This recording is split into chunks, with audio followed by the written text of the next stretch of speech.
নিজের মা বাবা যে এরকম বিশ্বাসঘাতকতা করবে তা আমি স্বপ্নেও ভাবিনি। আজ আমার জীবনে ঘটেছে বলেই বিশ্বাস হচ্ছে। আগে এরকম ঘটনা শুনেছি কিন্তু বিশ্বাস করিনি। কারণ নিজের মা বাবা যে নিজের রক্তের সন্তানের সাথে এরকম খেলা খেলতে পারে তা আমি বিশ্বাস করতাম না। ভাবতাম বানিয়ে বাড়িয়ে বলছে। নমস্কার, আমি সৌরভ। নিজের জীবনের করুণ বাস্তব ঘটনা আপনাদের সাথে শেয়ার করব। জানেন তো, খুব কষ্ট হচ্ছে। আমি জানি নিজের মা বাবার নামে কখনো খারাপ কিছু বলতে নেই, কিন্তু আমি নিরুপায়। আজ যদি এই ঘটনা শেয়ার না করি কারোর সাথে, আমি তাহলে এই কষ্ট সহ্য না করতে পেরে দম বন্ধ হয়ে মরে যাব। আমার মেন্টাল কন্ডিশন একদম ঠিক নেই, তাই নিজেকে হালকা করতে এই কথাগুলো বলতেই হবে। তাতে আমার 10 বছর আগে যখন আমার বয়স মাত্র 18 সবে এইচএস পাশ করি, ইচ্ছে ছিল আরও পড়ার, কিন্তু অভাবে চাপে পড়ে পড়াশোনা ত্যাগ করতে হলো। আমি বাড়ির বড় সন্তান, পরিবারের অনেক দায়িত্ব আমার কাঁধে। বাবা অসুস্থ, ভালো করে কাজ করতে পারে না। 2 বোনের বিয়ে দিতে হবে আর ছোট ভাইকে পড়াশোনা করিয়ে মানুষ করতে হবে। আমি পড়তে না পারলাম তাতে কি, আমার ভাই পড়াশোনা করে যখন মস্ত বড় মানুষ হবে তখন আমার গর্বের সীমা থাকবে না। এই চিন্তা করে সংসারের পুরো দায়িত্ব নিজের কাঁধে তুলে নিলাম। ছোট শহরে বাড়ি আমাদের, তাই তেমন মোটা মাইনের কাজকর্ম নেই বললেই চলে। বাধ্য হয়ে প্রবাসে গেলাম দুটো বেশি পয়সার আশায়। খুব কষ্ট হচ্ছিল নিজের পরিবারকে ছেড়ে দূরে থাকবো ভেবে, কিন্তু সংসারের পরিস্থিতির কথা ভেবে মা বলল, কষ্ট পাস না বাবা, একদিন খুব সুখী হবি। সেই কথা ভেবে অন্তত এখন একটু কষ্ট কর আমাদের জন্য। আমিও মা বাবার আশীর্বাদ নিয়ে বেরিয়ে পড়লাম প্রবাসে। সারাদিন হাড় ভাঙা খাটুনি করার পর নিজের রান্না নিজেকেই করতে হতো। ইচ্ছে করতো না রান্না করতে, কিন্তু উপায় নেই। কোনো রকমে দুটো সেদ্ধ ভাত করে খেয়ে ঘুমিয়ে পড়তাম।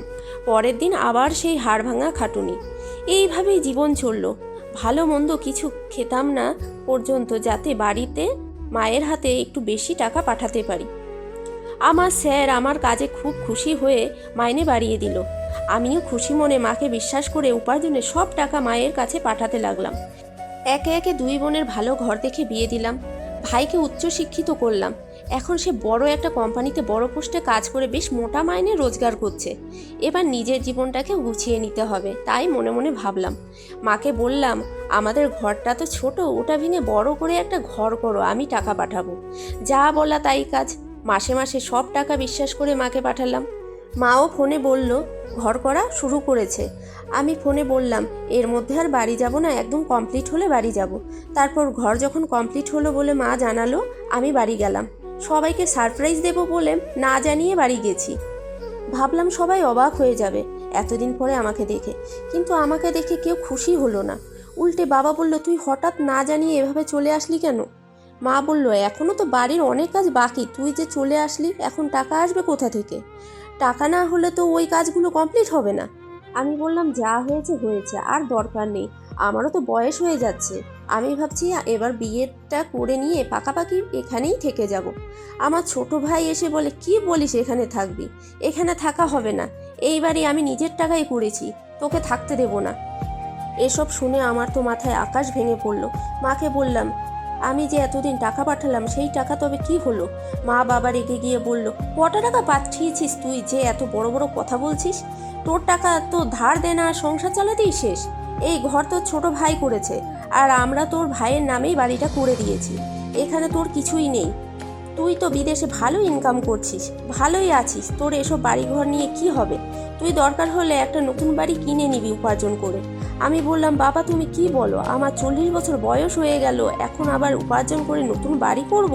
তাহলে আমি বিয়ে কবে করব? অত বয়সে কে মেয়ে দেবে আমাকে? সারা জীবনের সমস্ত উপার্জনের টাকা আমি বিশ্বাস করে তোমাদের কাছে পাঠালাম, আর তোমরাই আজ আমাকে বাড়ি থেকে বার করে দিচ্ছ?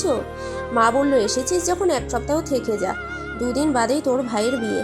আমি আরও কষ্ট পেলাম, আমার ছোট ভাইয়ের বিয়ে আর আমাকে জানাইনি পর্যন্ত। মানে আমি শুধুমাত্র টাকা ইনকাম করার মেশিন ছিলাম আমার পরিবারের কাছে। না, এত অপমানের পর এই বাড়িতে থাকতে আমি পারবো না। মাকে বললাম, না গো মা, 1 সপ্তাহ আর থাকা হবে না আমার। এতদিন আমি ভুল ভাবতাম যে তোমরা আমার খুব ভালো চাও, সেই ভুল তোমরা আজ ভেঙে দিলে। অনেক ধন্যবাদ তার জন্য। তোমরা থাকো তোমার ছোট ছেলেকে নিয়ে। আমি আর কোনোদিনও এই বাড়ি ফিরবো না। ভুলে যেও তোমাদের এই মূর্খ বোকা বড় ছেলেটাকে। এত কিছু বলে বাড়ি থেকে বেরিয়ে তো চলে আসলাম, কিন্তু এখন ভাবছি কি করে প্রবাসে ফিরে যাব, কারণ ওই স্যারকে তো আমি বলে রেখেছি আর ফিরবো না। এখন আমি কোন মুখ নিয়ে ফিরে যাব আর কি বলবো? এখন আপনারাই বলুন আমার এখন কি করা ঠিক হবে।